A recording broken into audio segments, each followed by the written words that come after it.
Located just off Clifton Downs in Bristol, the Gulley has become a tourist attraction due to the herd of 6 billy goats that live there.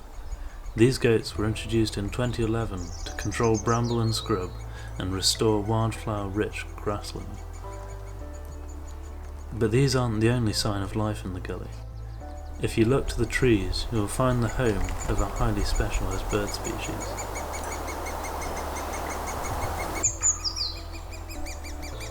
This chick and its siblings spend all day calling out for more food.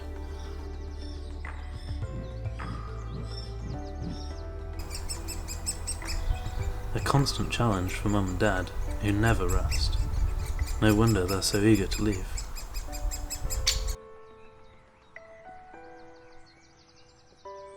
But this isn't all for nothing. There could be up to 6 chicks in this nest, and after around 3 weeks of this constant feeding, they're ready to fledge and face the world by themselves.